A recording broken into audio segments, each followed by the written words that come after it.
বিসমিল্লাহির রহমানির রহিম।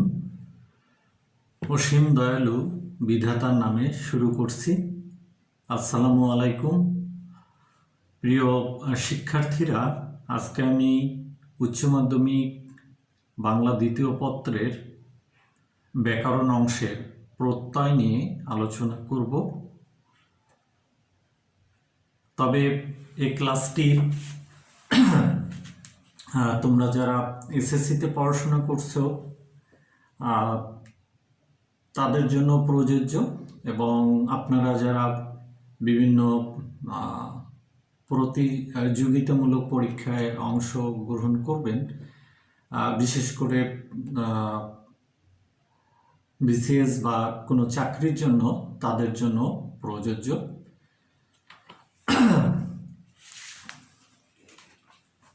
প্রত্যয় নতুন শব্দ গঠন কৌশলের একটি পদ্ধতি। প্রত্যয়ের কোনো আলাদা অর্থ নেই।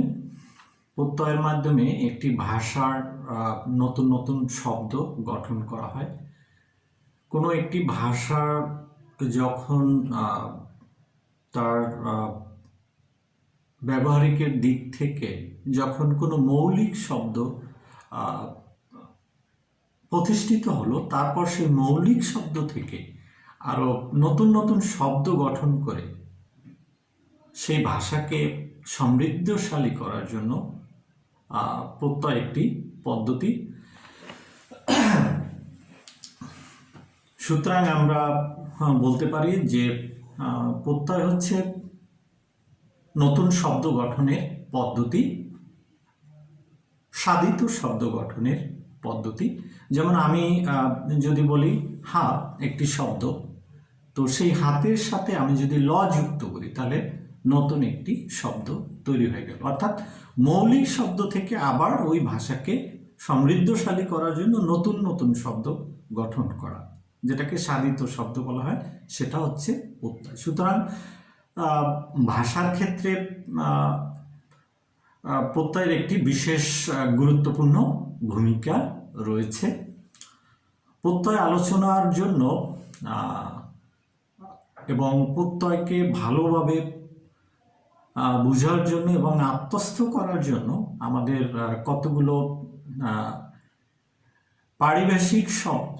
পারিভাষিক যে বিষয়গুলো রয়েছে প্রত্যয়কে কেন্দ্র করে, সেগুলো আমাদের প্রথম ভালো করে বুঝতে হবে। তাহলেই আমরা প্রত্যয়কে ভালো করে আত্মস্থ করতে পারবো। তো সেজন্য আমি সেই বিষয়গুলো প্রথমে আলোচনা করব। সেক্ষেত্রে প্রথম যে বিষয়টি আমি আলোচনা করব সেটা হচ্ছে প্রকৃতি।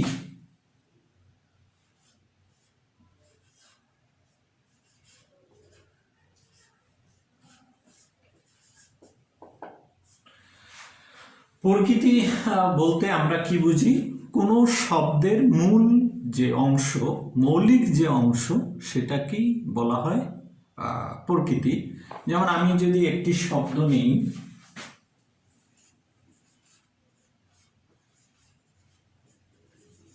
বোনাই, আমি একটি শব্দ নিলাম। এই শব্দটি কিভাবে গঠন করা হয়েছে? বন যোগ আই। সুতরাং এই শব্দের মূল যে মৌলিক যে বিষয়, মূল যে অংশ, সেটি হচ্ছে বন। সুতরাং এখানে বনটা হচ্ছে প্রকৃতি। প্রকৃতিকে দুই ভাগে ভাগ করা যায়, একটা হচ্ছে নাম প্রকৃতি ও ক্রিয়া প্রকৃতি। তো আমরা নাম প্রকৃতি হচ্ছে নাম শব্দের মূলকে বলা হয় নাম প্রকৃতি। সুতরাং আমরা এরপরে যে বিষয়টি, সেটা আমরা যাব যে নাম প্রকৃতি।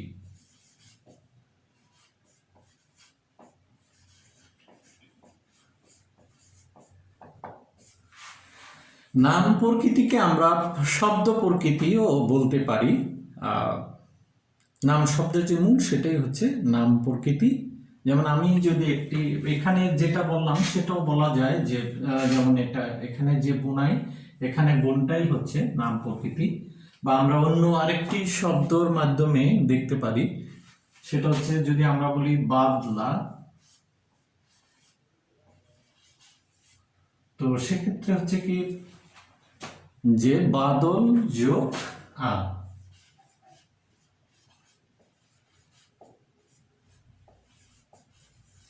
তাহলে এখানে এই যে বাদল যে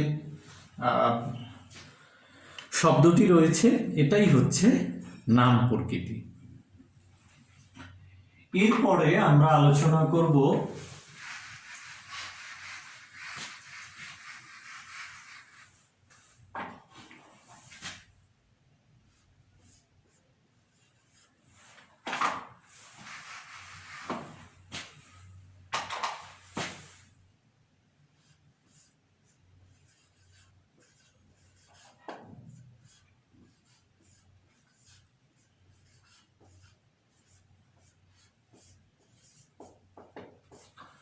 নাম প্রকৃতির ক্ষেত্রে যে কথাটি আমাদের মনে রাখতে হবে যে নাম প্রকৃতির আরেকটি নাম প্রকৃতিকে আমরা প্রাতিপদিকও বলতে পারি।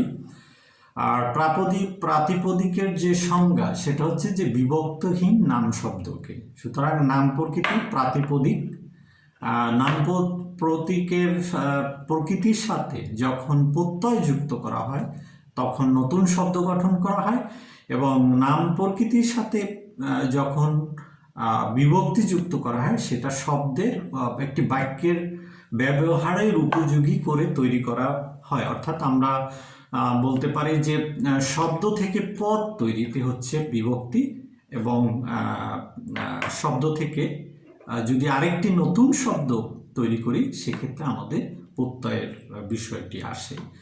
এটি আমাদের ভালো করে খেয়াল করতে হবে, কারণ বিভক্তি হচ্ছে এক ধরনের বর্ণ বা বর্ণ সমষ্টি যেটা শব্দের পরে যুক্ত হচ্ছে, এবং প্রত্যয় হচ্ছে এক ধরনের বর্ণ বা বর্ণ সমষ্টি যেটা কোনো শব্দের পরে যোগ হচ্ছে। তবে সেটি প্রত্যয়ের মাধ্যমে নতুন শব্দ গঠন করা হয়, আর বিভক্তির মাধ্যমে আমাদের মনে রাখতে হবে যে একটি শব্দকে বাক্যে ব্যবহার উপযোগী করা হয়, অর্থাৎ শব্দ থেকে পদ তৈরি করা হয়। এখন আমরা যে এখানে যে বিষয়টি লিখলাম যে ধারাবাহিকতার ক্ষেত্রে, তো ক্রিয়া প্রকৃতি হচ্ছে যে ক্রিয়াপদের মূলকে বলা হয় ক্রিয়া প্রকৃতি। সুতরাং ক্রিয়া প্রকৃতি আমরা ধাতুও বলতে পারি। যেমন আমরা যদি একটি শব্দ বিবেচনা করি,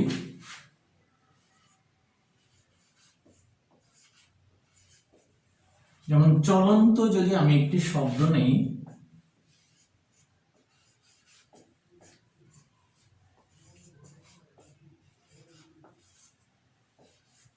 এখানে চলন্ত শব্দটি গঠিত হয়েছে চল যোগ অন্ত। যেখানে যে বিষয়টা আমাদের খেয়াল রাখতে হবে যে ক্রিয়াপদের মূলকে যে ক্রিয়া প্রকৃতি বা ধাতু বলা হয়, এটা তো আমরা এভাবেও বলা যায়, কিন্তু অন্যভাবেও আমরা যদি বলি যে কৃদন্ত পদের মূলকেও ক্রিয়া প্রকৃতি বা ধাতু বলা হয়, কারণ কৃদন্ত পদের মাধ্যমে যে শব্দটি গঠন করা হয় সেটিও ক্রিয়া প্রকৃতি থেকে, অর্থাৎ ধাতু থেকে, তো ধাতুর মাধ্যমে তৈরি করা হয়। সুতরাং এখানে আমরা যদি আসলে এখানে কৃদন্ত পদের মাধ্যমে দেখানো হয়েছে, এখানে চল যে ধাতু, এটা হচ্ছে ধাতু। চল থেকে আমরা যদি কোনো ক্রিয়া গঠন করি তাহলে আমরা বলতে পারি কি চলতেছি, বা চল ও বলতে পারি আমরা চল। হ্যাঁ, সুতরাং ক্রিয়াপদের মূলেই হচ্ছে ধাতু, মানে ক্রিয়া প্রকৃতি। এখন সেই ধাতু থেকে আমরা ক্রিয়াপদ তৈরি করতে পারি এবং কৃদন্ত পদ তৈরি করতে পারি, মানে সেটা হচ্ছে বিশেষ্য বা বিশেষণ। সুতরাং কেউ যদি বলে যে ক্রিয়াপদের মূলকে ধাতু বা ক্রিয়া প্রকৃতি বলা হয়, সেটাও বলতে পারে। অথবা যদি বলে কেউ যদি বলে যে কৃদন্ত শব্দের মূলকে ক্রিয়া প্রকৃতি বা ধাতু বলা হয়, সেটাও বলা যায়,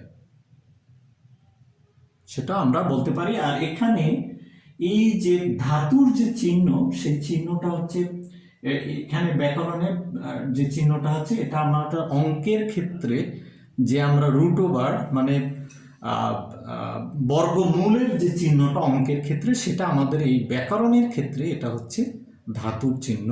এটা আমাদের একটু আহ, মনে রাখতে হবে। সেই বিষয়টি আমাদের এখানে মনে রাখতে হবে। আর ওই বিষয়টিও যে ক্রিয়ার মূল, এখানে ক্রিয়া প্রকৃতি, ক্রিয়ার সাথে সম্পর্ক রেখে ক্রিয়া প্রকৃতি আসলে সংজ্ঞার জন্য বলা হয়েছে, কিন্তু আসলে ক্রিয়া প্রকৃতির মাধ্যমে শুধু ক্রিয়াই গঠন করা হয় না, বিশেষ্য এবং বিশেষণও তৈরি করা হয়। সেই বিষয়টা এখানে আমাদের, এই বিষয়টা অনেকের ক্ষেত্রে কনফিউশন আসতে পারে, সেজন্য আমি এই বিষয়টি এভাবে বললাম।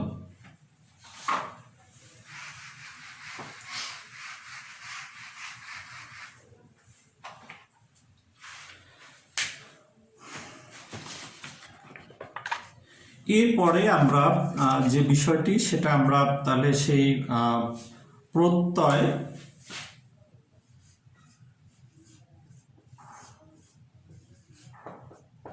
সুতরাং প্রত্যয় বলতে আমরা কি বলবো, যে বর্ণ বা বর্ণসমষ্টি ধাতু বা শব্দের শেষে যুক্ত হয়ে নতুন কোনো শব্দ তৈরি করে, তাকেই বলা হয় প্রত্যয়। যে উদাহরণগুলো আমি এ পর্যন্ত আলোচনা করছি, সেখান থেকেও আমরা বুঝতে পারি, এবং আমরা নতুন কোনো কি বলে, নতুন শব্দের মাধ্যমে আমরা বিশ্লেষণ করতে পারি। যেমন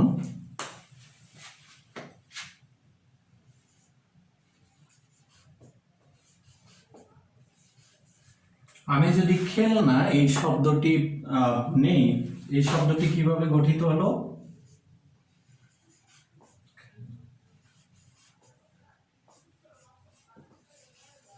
খেল যোগ না, খেলনা, এভাবে আরেকটি শব্দ আমরা নেই।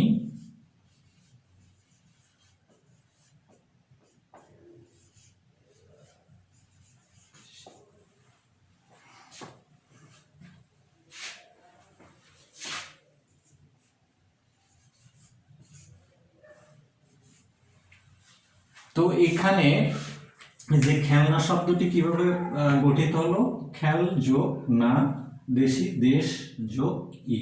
সুতরাং এখানে এই না এবং ই হচ্ছে প্রত্যয়। সুতরাং প্রত্যয় হচ্ছে যে বর্ণ বা বর্ণসমষ্টি ধাতু বা শব্দ শেষে যোগ হয়ে নতুন কোনো শব্দ তৈরি করে, তাকে প্রত্যয় বলে। এখন আমরা আলোচনা করব কৃত। আচ্ছা, প্রত্যয়কে আমরা দুই ভাগে ভাগ করতে পারি, সেটা হচ্ছে কি, কৃত প্রত্যয় এবং তদ্ধিত প্রত্যয়। ধাতুর পরে যে শব্দ, ধাতুর পরে যে প্রত্যয় যুক্ত হয় তাকেই বলা হয় কৃত প্রত্যয়। আর শব্দের সাথে, নাম শব্দের সাথে যে বর্ণ বা বর্ণ সমষ্টি বা যে প্রত্যয় যুক্ত হয় তাকে বলা হয় তদ্ধিত প্রত্যয়। কৃত প্রত্যয়কে আমরা আসলে আমরা অনেক উদাহরণ না দিয়ে আমরা যেগুলো আলোচনা করেছি, যে উদাহরণগুলো, সেগুলোর মাধ্যমে আমি বোঝাতে চাচ্ছি। সুতরাং এখানে এই যে নাম, এটা যুক্ত হলো ধাতুর পরে, আর এখানে যে দীর্ঘই, এটা যুক্ত হলো নাম শব্দের শেষে বা শব্দের শেষে আমরা বলতে পারি। সুতরাং এটা হচ্ছে, যেহেতু এটা ধাতুর পরে যুক্ত হয়েছে, এটা হচ্ছে কৃত প্রত্যয়। আর এটা যেহেতু শব্দের পরে যদি যুক্ত হয়, নাম শব্দের পরে, সেটা হচ্ছে তদ্ধিত প্রত্যয়। এখন কৃত প্রত্যয়কে দুই ভাগে ভাগ করা যায়। এটা হচ্ছে বাংলা কৃত প্রত্যয় এবং অন্যটি হচ্ছে সংস্কৃত কৃত প্রত্যয়।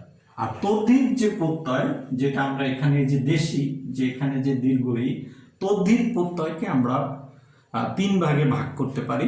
সেটা হচ্ছে সংস্কৃত তদ্ধিত প্রত্যয়, বাংলা তদ্ধিত প্রত্যয় এবং বিদেশি তদ্ধিত প্রত্যয়। এরপরে যে বিষয়টি আমি আলোচনা করব,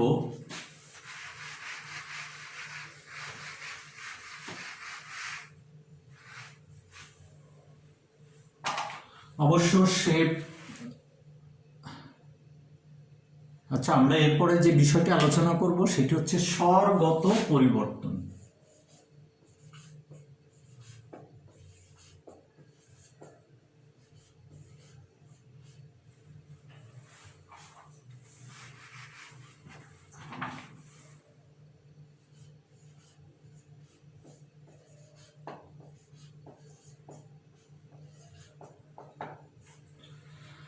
স্বরগত পরিবর্তনটা হচ্ছে কি, ধাতু বা শব্দে প্রত্যয় যুক্ত হওয়ার কারণে প্রত্যয়ের স্বরগত পরিবর্তন ঘটে।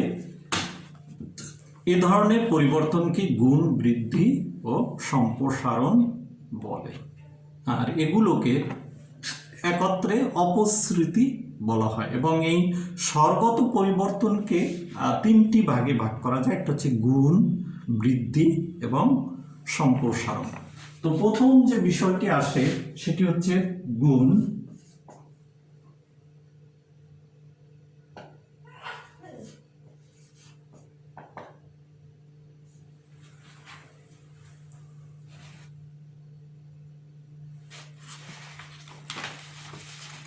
এখানে এই স্বরগত পরিবর্তনটাকে একটু ক্লিয়ার করার জন্য আমি আগের যে উদাহরণ দুটি আলোচনা করেছিলাম সেটি আবার আমি উপরে এখন লিখব।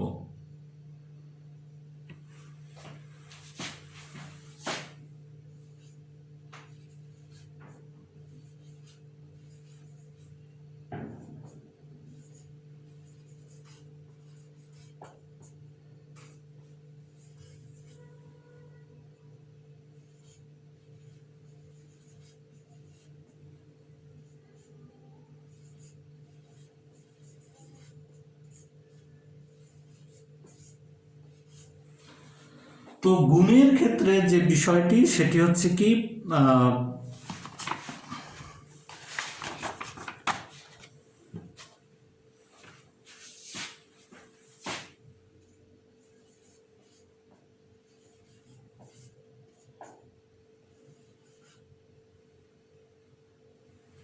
রস্বই এবং দীর্ঘ স্থলে এ হবে।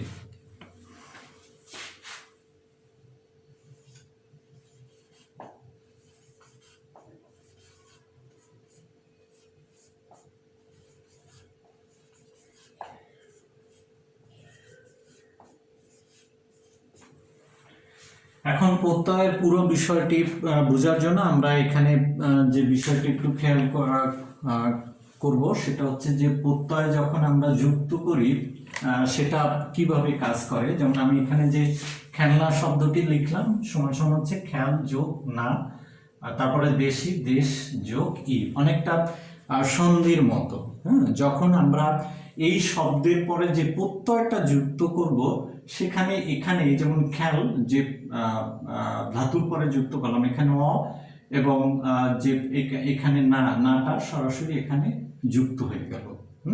তো এই যে একটি শব্দ বা ধাতুর পরে যে বর্ণ বা বর্ণ সমষ্টির যে মিলন হচ্ছে এটা অনেকটা সন্ধির মতো, অর্থাৎ দুটো বর্ণ মিলে একটি বর্ণের তৈরি হচ্ছে। তবে সেটা একদম সন্ধির মতোই ব্যাপারটা, যে পাশাপাশি যে দুটো বর্ণ রয়েছে তার মিলন হচ্ছে, তবে সন্ধির যে সূত্রগুলো রয়েছে তার মতো করে কিন্তু এখানে হচ্ছে না। সেখানে যদি আমরা এখানে যে ল যোগ ন, ঠিক আছে, সেটা হয়তো সন্ধির ক্ষেত্রে অন্য হতে পারে, বা যদি আমরা আরেকটি উদাহরণের মাধ্যমে আমি এখানে সন্ধির সাথে কম্পেয়ার করার জন্য আমি দেখাচ্ছি।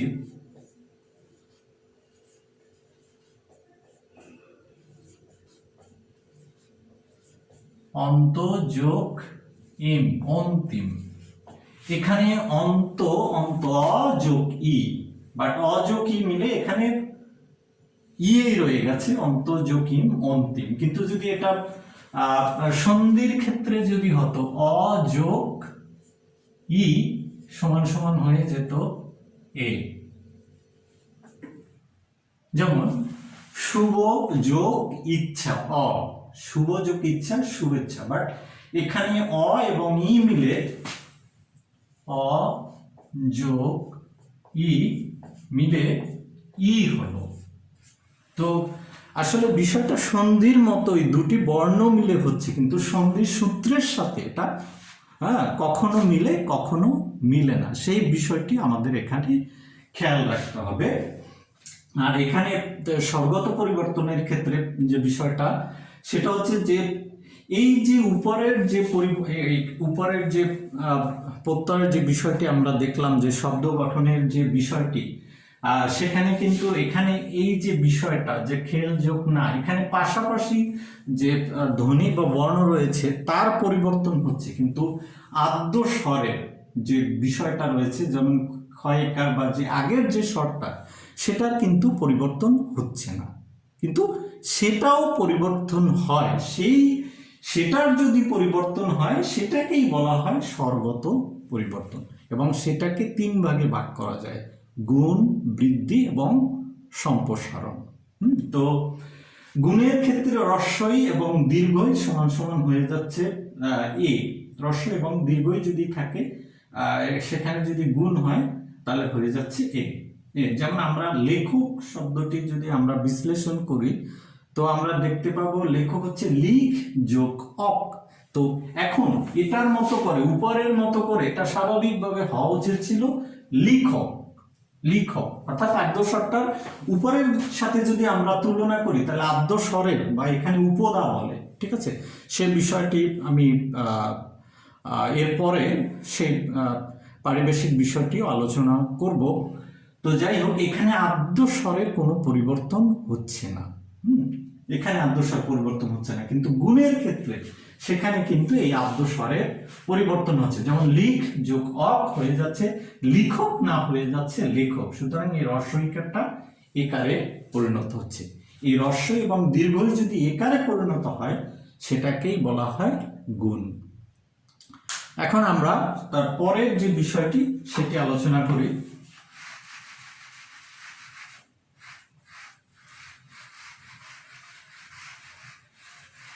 স্বরগত পরিবর্তনের ক্ষেত্রে দ্বিতীয় যে বিষয়টি সেটি হচ্ছে বৃদ্ধি। সেই বৃদ্ধির বিষয়টি আমি এখন এখানে আলোচনা করব।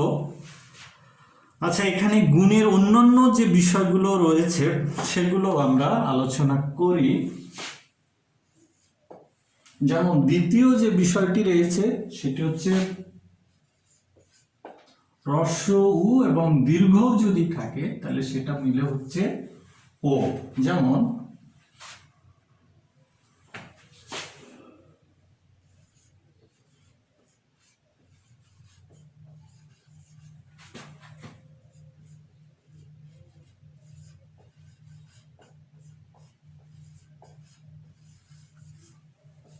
দোলনা, যদি আমরা সেই প্রত্যয় স্বাভাবিকভাবে হতো তাহলে কি হতো, দুলজকণা হতে দুলনা, বাট হয়ে যাচ্ছে দোলনা। অর্থাৎ আদ্যস্বরের পরিবর্তন হচ্ছে, হ্রস্ব এবং দীর্ঘইকার হয়ে যাচ্ছে ওকার। সুতরাং এখানে ওকার হচ্ছে।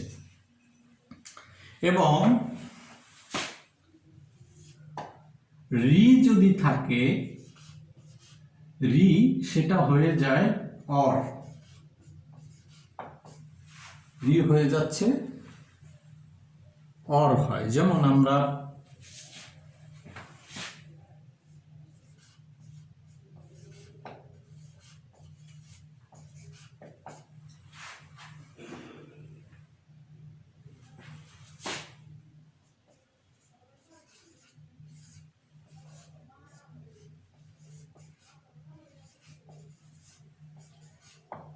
এখানে ক্রি যোগ অর, তাহলে রি, এখানে যে রিটা ছিল সেটা করণীয়।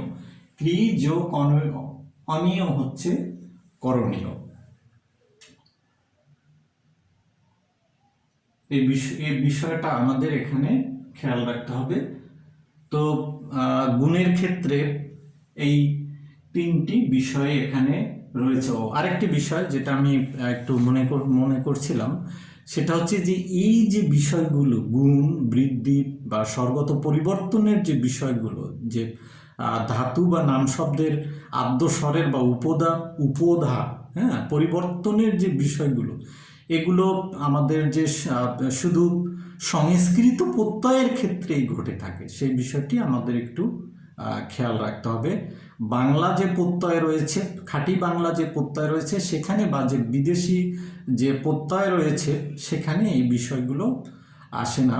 সংস্কৃত প্রত্যয়ের ক্ষেত্রে এই বিষয়টি লক্ষণীয়। আর আমাদের বাংলা ভাষায় তো অনেক সংস্কৃত শব্দ রয়েছে, সংস্কৃত থেকে সরাসরি সেই সংস্কৃত ব্যাকরণের যে সেই নিয়মের মাধ্যমে যে তারা যে নিয়মকে কেন্দ্র করে নিয়মের মাধ্যমে সেই সংস্কৃত ব্যাকরণের যে বিষয়টি, সুতরাং সেটি আমাদের যে সংস্কৃত শব্দগুলো বাংলা ভাষায় এসেছে সেই জন্য আমাদের এই বিষয়গুলো একটু খেয়াল করতে হবে। সুতরাং সংস্কৃত প্রত্যয়ের ক্ষেত্রেই এগুলো হচ্ছে, কিন্তু বাংলা খাঁটি বাংলা বা বিদেশি প্রত্যয়ের ক্ষেত্রে এই গুণ বৃদ্ধি বা সম্প্রসারণ দেখা যায় না। তবে খাঁটি বাংলা প্রত্যয়ের ক্ষেত্রে যে ধ্বনির যে পরিবর্তন, যে প্রথম প্রত্যয়ের মাধ্যমে একটি শব্দ তৈরি হলো সেটা আবার পরে পরিবর্তন হলো, সেই বিষয়টি খেয়াল করা যায়।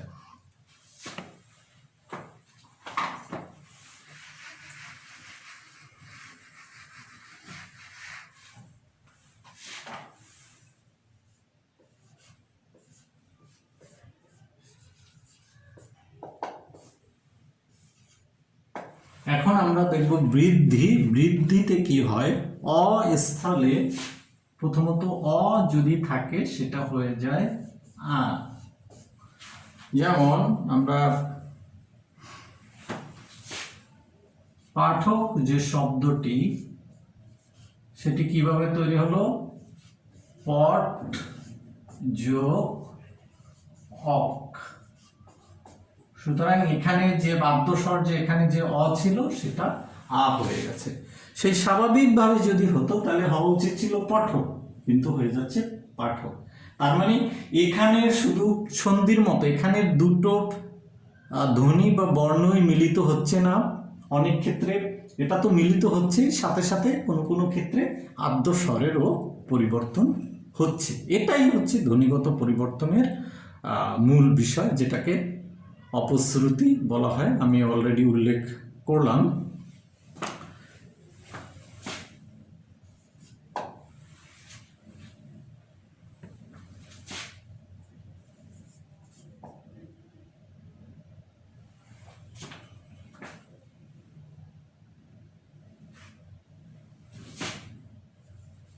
আরেকটি বিষয় এখানে আমাদের খেয়াল রাখতে হবে যে গুণের ক্ষেত্রে রস্বই বা দীর্ঘই ক্ষেত্রে হয়েছিল কি এ, কিন্তু বৃদ্ধির ক্ষেত্রে হয়ে যাচ্ছে ওই, সেটা আমাদের একটু খেয়াল করতে হবে।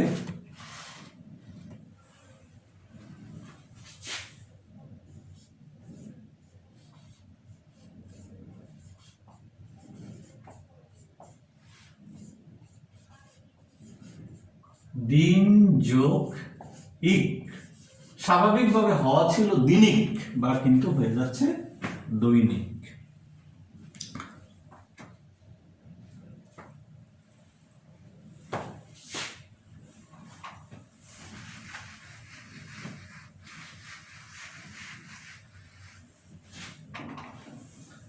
3 নম্বরে যে বিষয়টি আসে সেটা হচ্ছে হ্রস্ব এবং দীর্ঘ ক্ষেত্রে, গুণের ক্ষেত্রে আমাদের হয়েছিল ও, আর এখানে হচ্ছে ও।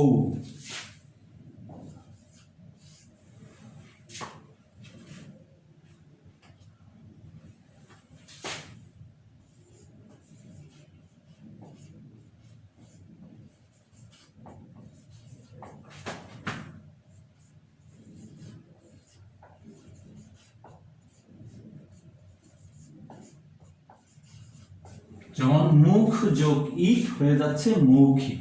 হ্যাঁ, আমরা যদি ওই যে একই কথা আমি বারবার বলছি যে মুখ যৌগিক মৌখিক হওয়ার কথা ছিল সাধারণভাবে, সেটা না হয় আদ্যস্বরের পরিবর্তন হয়ে যাচ্ছে মৌখিক।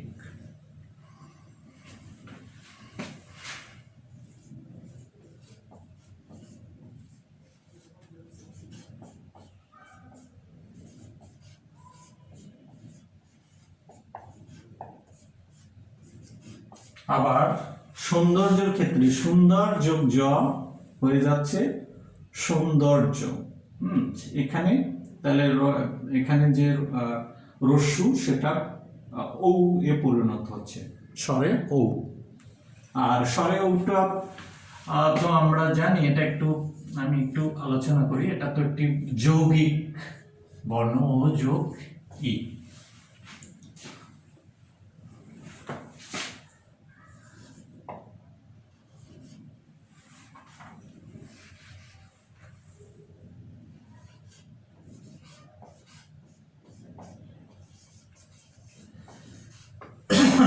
রি এর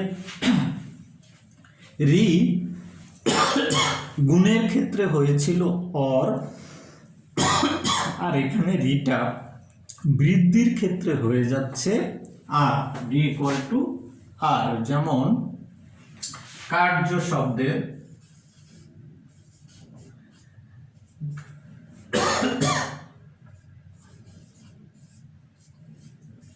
ক্রি যোগ জ, কর্য না হয়ে যাচ্ছে, হ্যাঁ, অর হয়ে না হয়ে যাচ্ছে আর, কার্য। এভাবে আমরা আরো একটি যদি উদাহরণ দিই একটি প্রচলিত শব্দের, সেটা হচ্ছে যে কারক।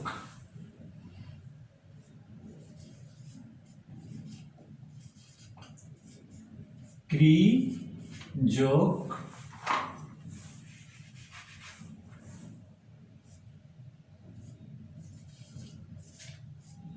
ক্রি যোগ অক, কারক। এখন আমরা যে স্বরগত পরিবর্তনের শেষ যেটি, সেটি আলোচনা করব সম্প্রসারণ নিয়ে।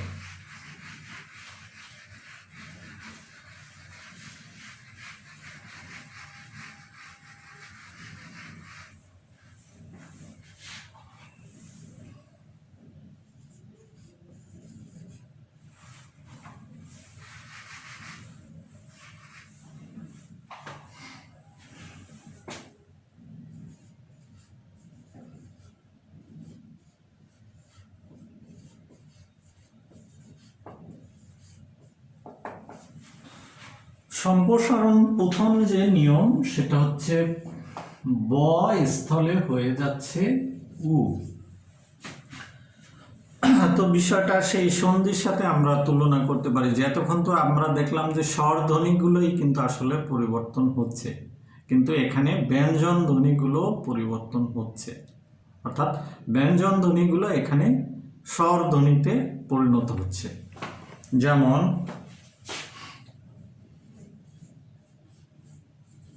উক্তি, বচ যোগ তি। তাহলে এখানে যে এখানের যে প্রথম আদ্যস্বর যে ব, সেটা পরিবর্তন হয়ে বটা উ হয়ে যাচ্ছে। ব যোগ তি হচ্ছে উক্তি। বা আমরা যদি বলি উক্ত, তাহলে হয়ে যাচ্ছে বচ যোগ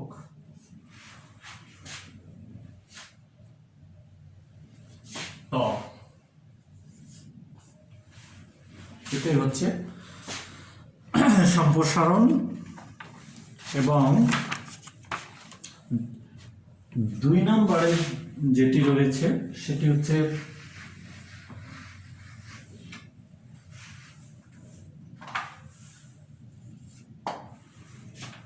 জ স্থলে হয়ে যাচ্ছে ই, জটা। অর্থাৎ এখানে দেখা যাচ্ছে কি যে ব্যঞ্জন ধ্বনি স্বর ধ্বনিতে পরিণত হচ্ছে। ইষ্টি,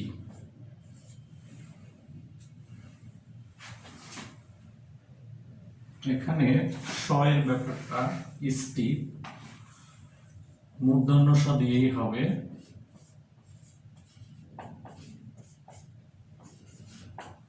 যজ যোগ তি।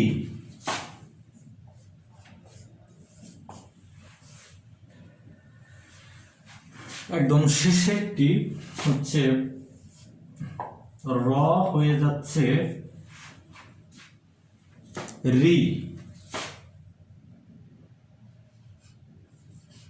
এখানে আমরা খেয়াল করবো যে গুণ বা বৃদ্ধির ক্ষেত্রে রটা হয়ে যাচ্ছে অর বা আর, ঠিক আছে, বাট এখানে রটা হয়ে যাচ্ছে রি কারে পরিণত হচ্ছে।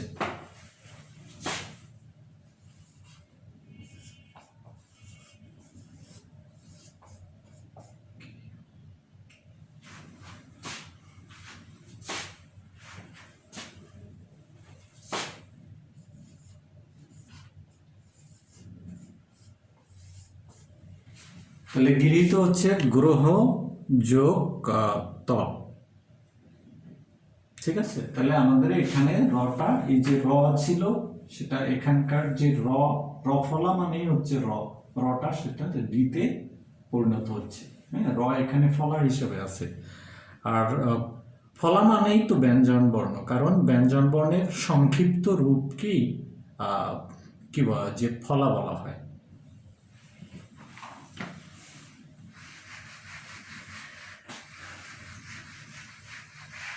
এরপরে যে বিষয়টি সেটা হচ্ছে যে ইত বা অনুবন্ধ। ইত বা অনুবন্ধ, ইত বা অনুবন্ধ বিষয়টা হচ্ছে কি, প্রত্যয়ের সাথে অধিকাংশ সময় বাড়তি কিছু বর্ণ থাকে, কিন্তু প্রত্যয় সাধিত হওয়ার পর এই বাড়তি অংশ যুক্ত হয় না। বাড়তি অংশের এই যুক্ত না হওয়া বা লোপ পাওয়াকে অনুবন্ধ বা ইত বলে। অনুবন্ধ বা ইত আমি অলরেডি অনেকগুলো শব্দে এসেছে, সুতরাং সেখানে আমরা যেহেতু পারিবেশিক এই সংজ্ঞাটির জন্য আমি সেক্ষেত্রে আলোচনা করি না। এখন আমরা সেটি এখন এখানে বিশ্লেষণ করব। যেমন পাঠক,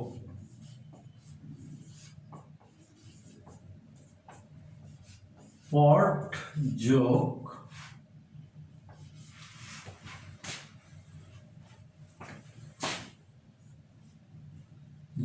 নক অবলিক অক, অর্থাৎ পাঠকের যদি আমরা প্রকৃতি ও প্রত্যয় নির্ণয় করি সেক্ষেত্রে পট যোগ অক, অক লিখি আমরা, আসলে অক না, এটি ছিল নক। হ্যাঁ, সুতরাং কেউ যদি পরীক্ষা লিখে পট যোগ নক সেটি হচ্ছে, বা কেউ যদি লিখছে পট যোগ অক সেটিও হবে।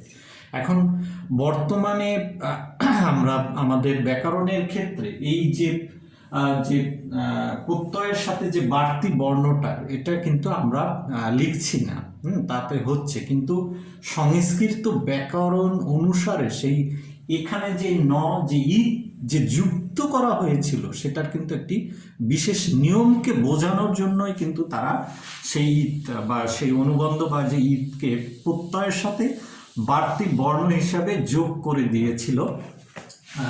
সুতরাং যে এটা যে এখানে কোনো ভূমিকা রাখছে না, যে এখানে প্রত্যয় গঠনের সময় এটি যোগ হচ্ছে না, বাট এই বর্ণটি দ্বারা এখানে যে ন বাদ দেওয়া হয়েছে, নয়ের সাথে অটা রয়ে গেছে, অক অক, এখানে প্রত্যয় দিয়ে শব্দ গঠনের ক্ষেত্রে অকটা যোগ হয়েছিল, কিন্তু নটার কোনো ভূমিকা রাখে না, এটাই বাড়তি বর্ণ। বাট এটা বাড়তি বর্ণ আমরা একটা কারণ ছিল, এই বাড়তি বর্ণটা সংস্কৃত ব্যাকরণবিদ তাদের বিভিন্ন নিয়মকে বোঝানোর জন্য এই বাড়তি বর্ণ দ্বারা তারা বিভিন্ন ধরনের নিয়ম বা বিভিন্ন বিষয়কে নির্দেশ করত। এখানে যে পঠ যোগ পাঠক, এখানে যে এই যে অটা ছিল আদ্যস্বর, এটা আ হয়েছে, যেটা আমি আলোচনা করলাম যে স্বরগত পরিবর্তনের ক্ষেত্রে সেটাকে নির্দেশ করার জন্যই কিন্তু এই নটা যোগ করা হয়েছিল। সুতরাং ঈদ বা অনুবন্ধ বা ঈদ যে বর্ণগুলো ছিল সেগুলো পিছনে কারণ ছিল, শুধু এগুলো প্রত্যয়ের সাথে লেখা হয় না। এখন যদিও আমরা প্রত্যয়ের সাথে না লিখেও আমরা প্রত্যয় নির্ণয় করতে পারি, কিন্তু সেগুলোর বিশেষ কতগুলো নিয়মের জন্য বা বিশেষ কারণ ছিল, সেই বিষয়টি আমাদের মনে রাখতে হবে।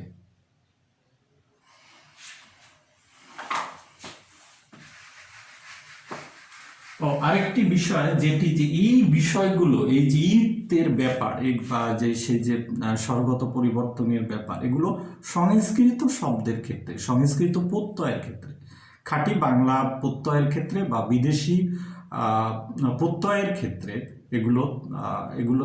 এগুলো দেখা যায় না। সোজা কথা যে এগুলো শুধু সংস্কৃত প্রত্যয়ের ক্ষেত্রে দেখা যায়।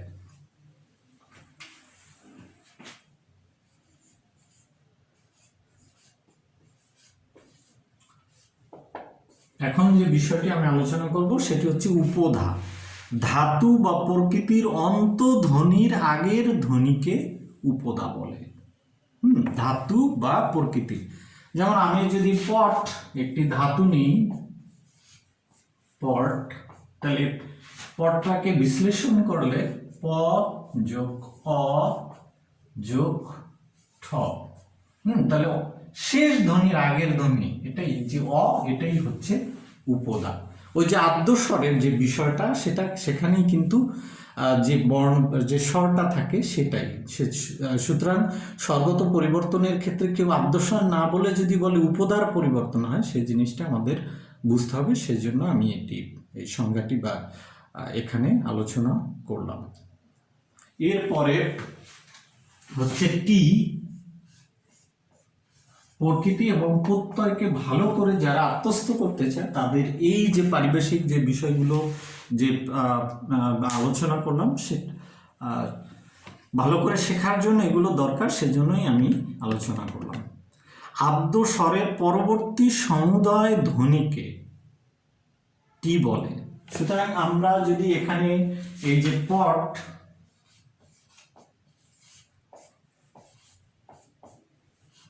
প যোগ অ যোগ ঠ, আদ্য স্বরের পরবর্তী পুরো ধ্বনিটাকে, তাহলে আমরা অ যোগ ঠ এটাকেই বলতে পারি টি। এখানে সেই টি মানে চা না, বা অথবা সেই যে নির্দেশক বাচক যে সর্বনাম রয়েছে সেটিও না, সেটা আমাদের খেয়াল রাখতে হবে। তো এই ক্লাসটা আমি অনেক সময় নিয়ে ফেললাম। আজকে আমি এই ক্লাসে যে প্রত্যয় নির্ণয় করার জন্য যে পরীক্ষায় যেভাবে আসে বা কোনো প্রতিযোগিতামূলক পরীক্ষা আসতে পারে, যে প্রকৃতি এবং প্রত্যয়ের নাম সহ প্রকৃতি ও প্রত্যয় নির্ণয় করো, তো সেখানে আমাদের প্রকৃতি এবং প্রত্যয় নির্ণয় করতে হবে এবং প্রত্যয়ের নামও লিখতে হবে এভাবে। তো সেই শব্দকে ধরে ধরে বিশ্লেষণ করে যে নির্ণয় করা হয়, প্রত্যয়ের নাম সহ প্রকৃতি ও প্রত্যয় নির্ণয় করো, সেই যে বিষয়টি, সেটি আমি এর পরবর্তী ক্লাস প্রত্যয়ের উপরে যে ক্লাসটা নেব, সেখানে আমি আলোচনা করব যে প্রত্যেকটা শব্দকে বিশ্লেষণ করে যে সেটা প্রত্যয়ের প্রদত্ত যে শব্দ, সেটার প্রকৃতি ও প্রত্যয় এবং প্রত্যয়ের নাম কি এবং প্রকৃতি কি প্রত্যয় কি সেটা নির্ণয় করব। সেজন্য আমি পরবর্তী একটি ক্লাস নেব।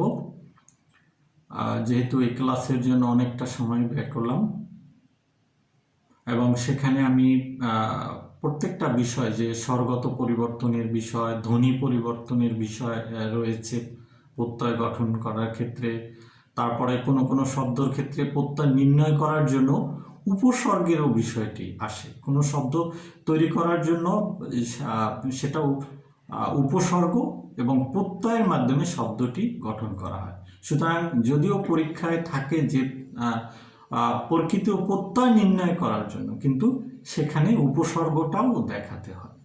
এই বিষয়গুলো আমি পরবর্তী ক্লাসে বিশ্লেষণের মাধ্যমে নির্ণয় করব। আজকে আর নয়, আজকে আমার ক্লাস শেষ করছি। খোদা হাফেজ।